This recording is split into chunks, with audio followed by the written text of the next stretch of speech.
Bonjour et bienvenue dans ce nouvel épisode de DJ, le podcast. Je suis Alex Dacosta, animateur radio, entrepreneur, artiste, créateur et organisateur d'événements et DJ avant tout. Pendant 1 heure, je vous propose de découvrir des profils inspirants de femmes et hommes animés par une seule et même chose, la passion. Cette passion qui, malgré toutes les déceptions possibles et imaginables, nous fera aimer quelque chose plus que tout et jusqu'au bout. Notre métier, DJ. Parfait. Alors, je vais faire un petit mot d'intro. Et après, le concept, c'est... On fait 30-40 minutes. Ok. Sans arrêter. On coupe pas. Il n'y a pas de coupage, pas de coupure, pas de montage. Ok. On le fait comme ça vient. Ok. Tu me suis et après... Ok. Alors, bonjour à toutes et à tous. Bienvenue dans ce nouvel épisode de DJ, le podcast. Très heureux d'accueillir aujourd'hui... une dame. Une dame, j'ai l'impression d'être vieille. C'est vrai? Non. Alors, je suis très content parce qu'en vrai de vrai, on se connaît pas trop. C'est vrai. Pas beaucoup, pas du tout même. Et donc, moi, je te suis à travers les réseaux, forcément. Et j'aime beaucoup tout ce que tu fais, tout ce que tu proposes, tout ce que tu, en tout cas, tout ce que tu représentes. J'ai le grand plaisir d'accueillir Jenny Preston aujourd'hui. Jenny Preston, ça claque. Ça claque? Je te le dis franchement, ça claque. Ça fait merci. vraiment. On a l'impression que je suis aux States. C'est vrai? Ouais, non, mais je suis très content, vraiment. Merci, je suis content d'être là. Bienvenue. Alors, j'aimerais qu'on fasse... parce que du coup, alors, je vais apprendre à te connaître à travers cet entretien, parce que tu confirmeras à nos auditeurs qu'on n'a rien préparé. Tu es arrivé... Je suis arrivée il y a il y a exactement 30 2 secondes. minutes. Ouais, c'est il y a ça. 30 secondes. Et j'ai bien envie qu'on parle du début. Comment tout commence? L'aventure commence par le biais de DJ FDB. Ok. Qui me dit... Que tu connais bien. Ouais, on se connaît assez bien, ouais. J'étais dans la musique bien avant ça, mais pas dans le DJing. Je suis de base musicienne. Ok. Et il m'a... Ah oui, piano, tu m'avais dit. Oui, ça, je sais. j'ai fait du solfège, du piano et de la chorale pendant des années. Et des années, depuis mes 9 ans jusqu'à très tard. Ok. Et après, bon, je suis partie ailleurs. Et puis, il est arrivé quelques trucs dans ma vie qui fait que je me suis retrouvée à un moment donné à me dire, qu'est-ce que je vais faire? Ok. Et j'ai rencontré DJ FDB qui me dit, écoute, t'es dans la musique, t'aimes la musique. Étant donné que lui DJ, je peux t'apprendre mon taf. En gros, grossièrement, c'est ce qui s'est passé. Ok. Le début se commence comme ça. Moi, j'avais 1 voire 2 tafs à côté. J'ai dit, bon, je vais apprendre ça chez moi, enfin chez nous, tranquillement et tout. Et puis voilà, j'ai appris à aimer. Je peux pas dire que dès que j'ai pris les platines, je me suis dit, ouh, c'est trop bien. Ok. J'ai appris à aimer ça parce que c'était une approche complètement différente de la musique que j'avais moi, au-delà de mes partitions. Oui, ok. Ouais. Voilà. Et c'est parti de là.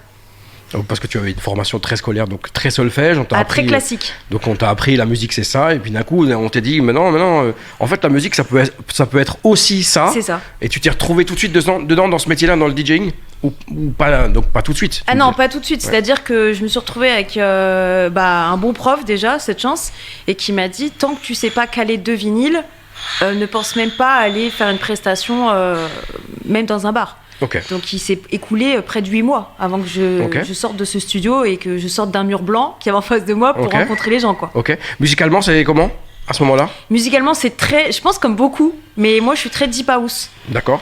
Je reste sur la deep house à 118-120 BPM tranquillement. Mais en même temps, j'ai envie de dire, comme j'étais dans le classique, ça restait un peu la musique douce pour moi. J'aimais ce genre de musique. Ok. Et après, je suis partie dans tout ce qui était électronique, quoi. Ok, donc toujours cette culture, cette couleur musicale-là, donc très électronique, rien d'urbain. Et après, parce qu'aujourd'hui, on est d'accord que tu vis intégralement de ta passion, de ce métier. Donc, comment est-ce qu'on devient DJ professionnel? Comment est-ce que tu es devenu DJ professionnel? Ouais, parce que j'ai pas une clé, mais bien sûr. Disons que quand je suis partie là-dedans, déjà je savais vraiment pas qu'on pouvait en vivre. Je vais être très honnête. Donc je voyais FDB qui faisait ses prestations DJ, je me disais c'est un métier, mais clairement. Hein. Et quand j'ai vu comment il travaillait, etc., je me suis dit mais si, il y a un vrai taf, il est pas juste en club.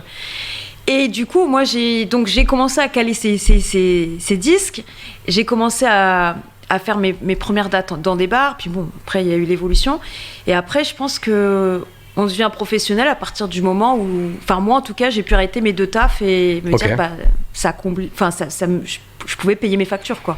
Comment passer d'un accident un jour à un vrai métier quoi. Donc c'est exactement ça. C'est extraordinaire. Ouais. C'est extraordinaire. Est-ce qu'il y a donc il y a une passion pour la musique et puisque tu as une passion pour la musique parce que tu apprends à jouer de la musique, mais à côté de ça, est-ce que tu passes des après-midi, des journées, des nuits à écouter de la musique dans tous les sens? Alors bon. Il faut savoir que moi j'étais la nana dans le groupe quand j'avais 15-16 ans qui faisait toujours des compiles sur des disques ou qui toi le DJ déjà à la base? Ouais, alors moi j'étais DJ sans DJ, mais c'est vrai que j'étais la fille quand on partait en voyage qui faisait les CD en fait, qui les gravait et qui mettait tous les sons. Alors c'était que des sons techno minimal. Ok. Voilà. Et je saoulais tout le monde à écouter que ça, mais j'étais DJ déjà dans ma voiture. C'était déjà le programmateur en fait, en vrai. C'était déjà là, ok. Et la première grosse scène, la première grosse presta? Elle est arrivée très vite. Ok. Parce que c'était inattendu, c'est mon premier booking. Je me retrouve à Bahreïn, au Qatar, côté du Qatar, et je me retrouve à l'étranger en fait. Donc moi je ne parle pas un mot anglais, je vais être honnête avec toi, je demande un tarif qui est, je sais pas, pas 100 fois, mais peut-être 20 fois ce qu'on peut demander quand on commence, et ça passe, parce que David me dit, demande un tarif très gros, comme ça c'est sûr ils te prendront pas. Il faut que tu prennes le temps. Tu peux pas aller là-bas de suite. Et quand j'ai demandé, je dis à David, ils ont dit oui. Il me dit, alors là, je t'explique, on va travailler jour et nuit jusqu'à la date. Ok. Et voilà. Et je suis partie là-bas et j'ai fait cette date. Et ça s'est bien passé? Et ça s'est super bien passé. Ok. Comment ça... Faut qu'on en parle parce que c'est quoi le rapport, le fait d'être une femme dans ce métier d'homme, de mec, de bonhomme, tu vois, les gars qui sont toujours plus. Comment tu l'as vécu toi? C'était très dur au début. Okay. C'était très dur parce que, alors je sais que dans chaque métier de passion, il y a toujours un peu cette confrontation. En tout cas, avant j'étais dans les chevaux, donc c'est homme-femme, je la connaissais cette confrontation. Mais c'est vrai que dans ce milieu-là, elle est vraiment existante. Et quand on commence, on fait des fautes, on fait des erreurs, on n'a pas de micro, on est un peu hésitant, voilà. Et je trouve que certains étaient assez impitoyables par rapport à mes débuts. Certains qui? DJ. Ok. D'autres DJ qui parlaient de toi, de ton travail? Qu'aujourd'hui, je t'avoue, c'est des gens que je vois pas, je connais pas plus que ça. Hein. Je ne saurais même pas te dire qui, mais à l'époque, ils m'ont clairement pas aidé. Okay. Alors que quand je me vendais même pas, on venait vers moi, parce que j'ai jamais démarché de ma vie. On venait vers moi et ils savaient que je débutais depuis peut-être un an, j'avais pas encore la connaissance du club, quoi. D'accord. Donc forcément, tu peux faire 1, 2, 3 erreurs et je trouvais que c'était un peu... je rentrais, je sais que je suis quelqu'un qui me remet beaucoup en question, alors là, je peux te dire que je pourrais en pleurer en rentrant. Ok. Voilà. Mais après, bon, il y a ce côté-là, il y a ce côté aussi du mec qui... J'ai peur d'employer ce terme-là, on va mettre des énormes guillemets au fait de me dire que c'est très misogyne. Pas tout le monde, mais je le ressens quand même, comme quoi la femme doit quand même travailler beaucoup plus pour prouver sa place par rapport à l'homme. Encore aujourd'hui ? À ma place aujourd'hui, non. Okay. À ma place aujourd'hui, non. Mais à mes débuts, peut-être que c'était mes débuts, peut-être que c'était la période. Ouais. Je sais pas. D'accord. Ok. Et la production ? Alors, moi, si tu veux, j'ai commencé par le piano. Donc, si tu veux, quand j'ai eu toutes les bases du piano, pendant 4-5 ans que j'ai appris ça, je composais, je faisais mes partitions, j'écrivais mes textes, je faisais chanter des potes à moi, on s'enregistrait. Okay. J'ai plein de cassettes, des petites cassettes. Je sais plus, on peut les mettre aujourd'hui, cassettes, mais j'ai des cassettes. Et si tu veux, j'ai eu cette chance énorme. C'est qu'à mes tout débuts, j'ai un profil Facebook qui vient vers moi. Un profil, mais il n'y a pas de nom. Okay. D'accord ? Et il me dit, salut, je suis Antoine Clamaran. Ok. Alors Antoine Clamaran, pour ceux qui nous écoutent et qui ne connaissent pas, très grand DJ producteur house music des années fin 90, début 2000. Ouais, c'est ça. Qui est une vraie... c'est ma génération à moi, donc moi tu me dis Antoine Clamaran, je dis oh, wow, incroyable. Ouais. Et, moi aussi j'ai eu la même réaction. Et il me dit voilà, ça fait plaisir de voir une DJ... Et surtout... Méfiez-vous de qui, parce que sur les réseaux, il y a tout le monde est là. Tout le monde est là à un moment donné, quelque part. Et tout ce qu'on publie, tout ce qu'on met, tout ce qu'on dit, tout ce qu'on fait, tout ce qu'on écrit. C'est vrai. Tout est là. On est surveillé. Exactement. Ouais, c'est vrai. Et même en soirée. Même dans des petits bars, des fois. Et surtout. Voilà. Mais en fait, il me contacte en mode ça fait du bien de voir une DJ qui connaît la musique. Ouais. Attention, je n'attaque pas tous les DJ, je le grossis. Bien sûr. Et il me dit, je t'invite dans mon studio sur Paris à venir. Alors je raconte à David qui me dit, mais c'est quoi ça?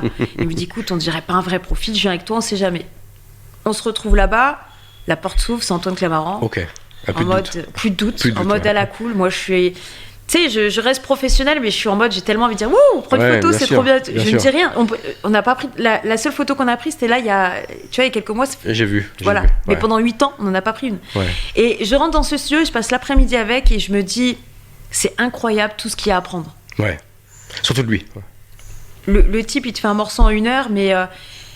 Et en gros, il ouvre ses portes. Il me dit, voilà, moi, je suis là, j'ai rien à gagner, j'ai fait, entre guillemets, mon. Bah oui. Mon Sa taf. carrière est faite. J'ai fait mon taf. Aujourd'hui, j'ai envie de partager.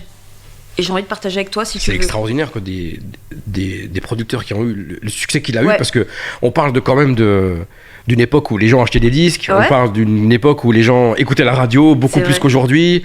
C'est des gens qui ont des carrières de fou, quoi. Il a des bagages de fou. Le mec, il te raconte des anecdotes avec Armin van Buuren, avec Steve Aoki. Enfin, toi, t'es là, et tout commence comme ça, en fait. Et en fait, ce qui est drôle, c'est que 1, 2, 3 fois par mois, je faisais l'aller-retour dans la même journée sur Paris. Ok. Il me donnait des devoirs. On faisait un titre ensemble la journée. Il me dit, voilà, je t'enlève tout maintenant. Je prends tout, les stems, tout ça. Tu rentres chez toi et quand tu reviens, je veux que tu me refasses un morceau. D'accord. Et c'était des devoirs. Ok. Et donc, j'ai appris comme ça. Est-ce qu'il y a des morceaux qui sont sortis avec lui? Alors, moi, j'ai fait... mais bien après, hein. J'ai fait un remix officiel de son titre Alléluia. Ok. Et lui, il a fait un remix de mon titre à l'Agdis pendant le confinement. Ok. Et après, j'ai sorti 2-3 tracks sous son label, ouais. J'ai l'impression qu'il a envie de revenir un peu là, non? Oui et non. Je vais pas parler à sa place, je sais pas. Mais il tourne pas mal, mais à l'étranger. Et je pense qu'il est bien dans sa vie là maintenant. Mais ouais. C'est vrai que dernièrement, quand on s'est vu, il parlait de son label.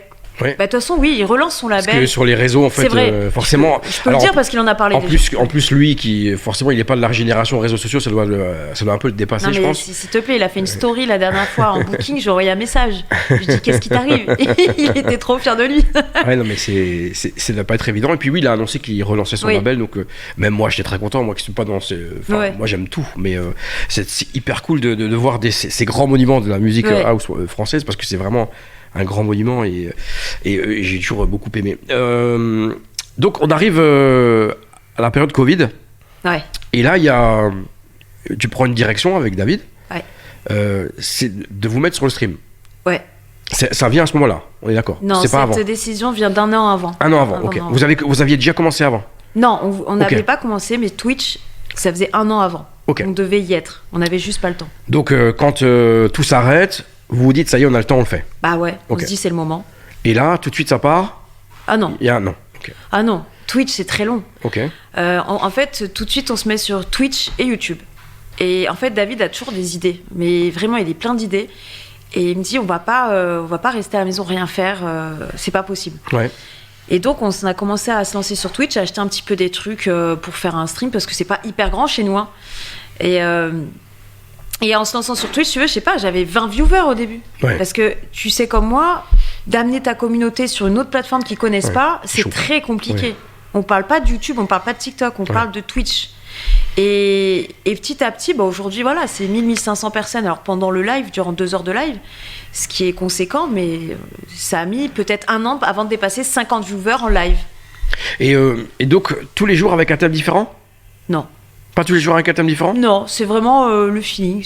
Des fois, je fais des petits sondages pendant mon live, on part comment. Des fois, d'un coup, j'ai envie de partir en deep ou en R&B, ou voilà. Avec un vrai travail de graphisme, j'ai pu voir avec plein de choses. On a eu, on a acheté un fond vert. Et en fait, mais c'est parti très loin. On est parti dans des conneries à faire rire tout le monde. Et puis maintenant, on est devenu un peu plus basique. Alors, c'est pas tant qu'on n'aimait pas le fond vert, c'est juste que le fond vert, il faut beaucoup de lumière. Oui. Il fait extrêmement chaud dans ce studio avec les lumières. D'accord, ok.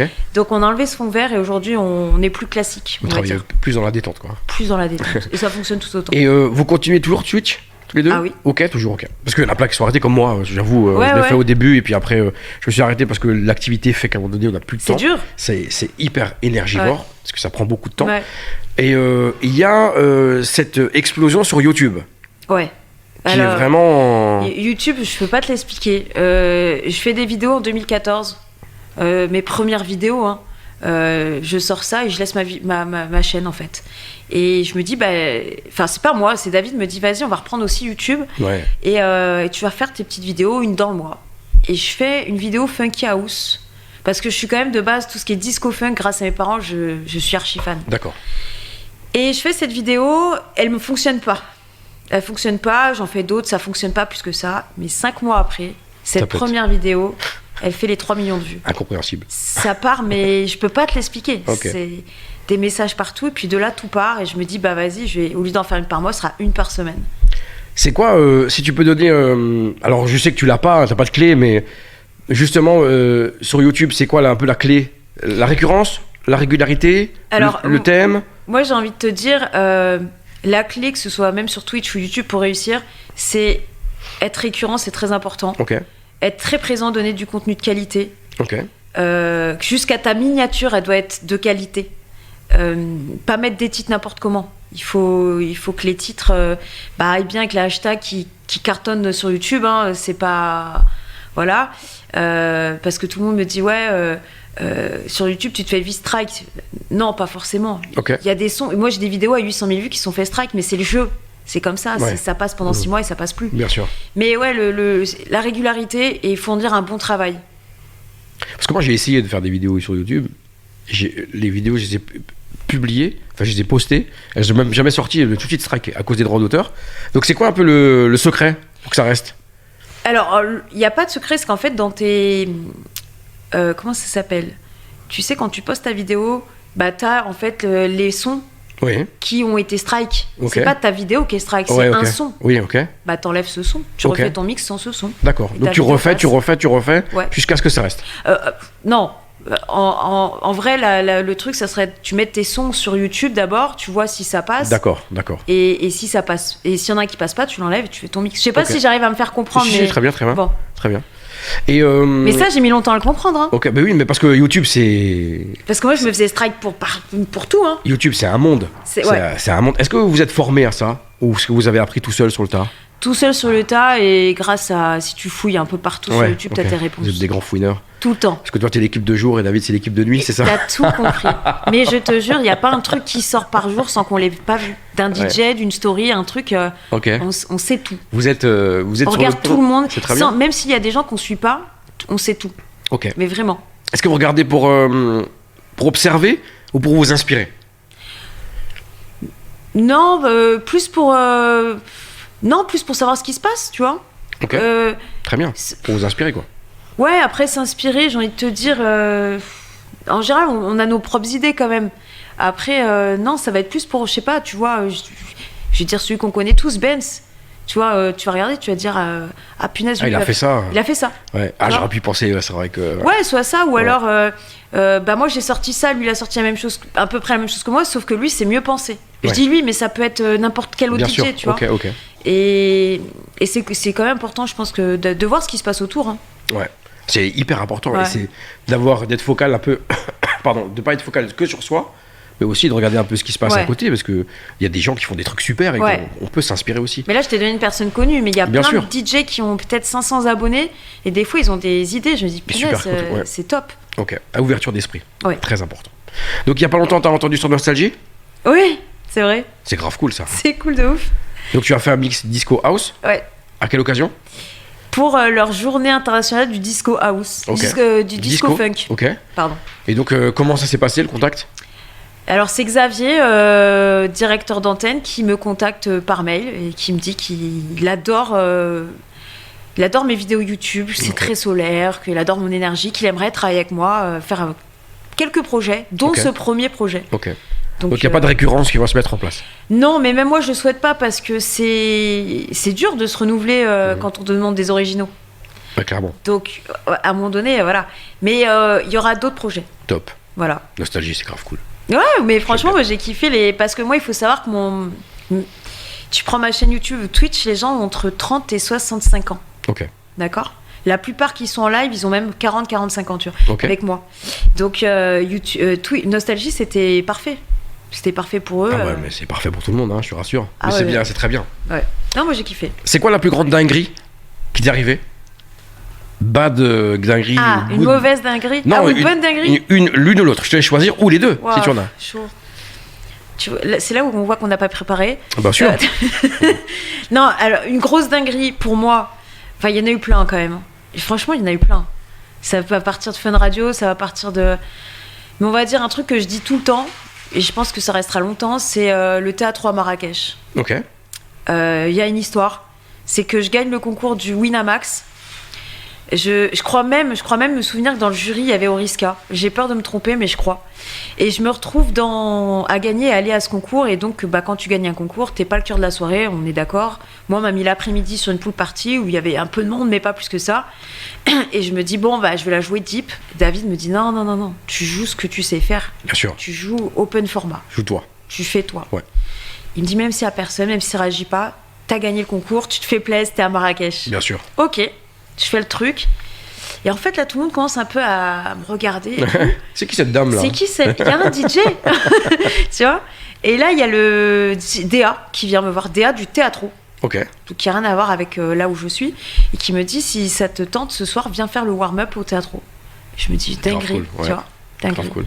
David me dit, vas-y, on va à l'hôtel. On prépare tout pour ce warm-up.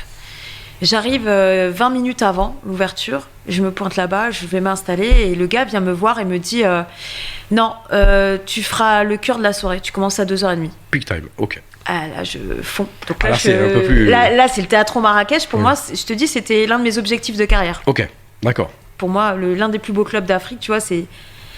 Et je me retrouve pareil à retourner à l'hôtel et taffer comme une folle et ça se passe bien et je fais 5 dates derrière, tu vois. Je retiens quelque chose que tu dis beaucoup. Je travaille. Ouais.